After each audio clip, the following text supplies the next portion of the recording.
Hi, and welcome to a beginner's guide to holistic teaching practice.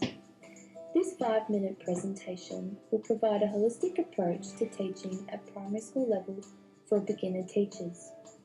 It will consider the benefits of understanding children's emotional and social development, tips on effective teaching practice for good academic outcome, and how to use classroom resources to engage children in learning and to improve their behaviour.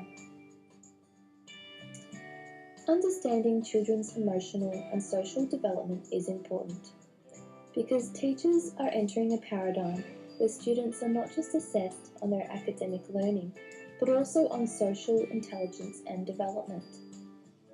Learning can be many things, including acquiring knowledge and facts, memorizing, making sense of information, as well as abstracting meaning and understanding the world by interpreting knowledge.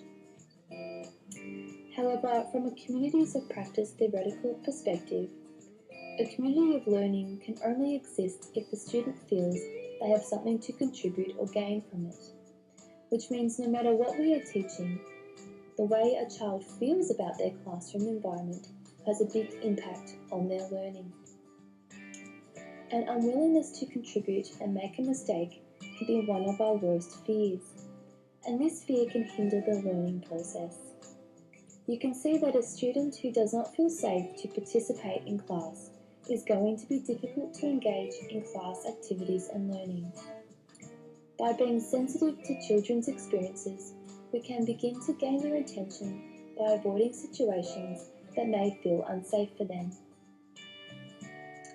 However, by referring to cognitive learning theory, we also need to be able to grab and hold the student's attention, and there may be stimuli other than emotions that could be distracting for students. We live in a world with lots of information and stimuli competing for attention. Just look at all the things competing for your attention every day. Younger children have an even shorter attention span, so you may need to develop your attention grabbing skills. It's also much easier to learn when a topic is taught with prior learning in mind, like building blocks of information, one idea building on top of the next. This way, links can be made between materials and what is already known. Feedback can also be effective in the outcome of academic learning. Kluger and Denisi say, "We are more likely to increase effort when the intended goal is clear and when belief in eventual success is high. Therefore, use feedback as a part of the assessment and learning journey by looking at a plan, such as on how much has been learnt, what needs to be learnt, and how to get there." The next step to ensuring student attention, engagement, and participation is to use the classroom as a tool to create an all-inclusive environment.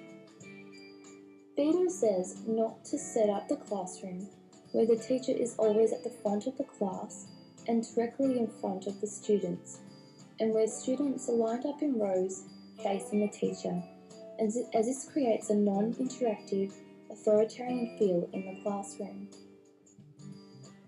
Instead, he recommends for teachers to place their desk to the side and arrange students' desks in a way that enables them to participate easily in group activities, and where the classroom can feel like a creative space for the students to participate in. From a behaviourist point of view, you can use particular stimuli to gain a particular response, such as turning your body side on when asking a child why they're not doing their work, as to appear non-threatening, and lowering your body height closer to theirs, so that they can feel less threatened by you and more accepted. You want to create inclusion as much as possible and less disruptions by reducing confrontations. This presentation has provided you with information on the importance of paying attention to the emotional and social development of the child and how these factors can affect learning. We also covered important implications and simple teaching methods to create good academic learning. Finally, We looked at ways to improve academic engagement and student behaviour through classroom management. Thanks for visiting, good luck, and have fun in your teaching journey.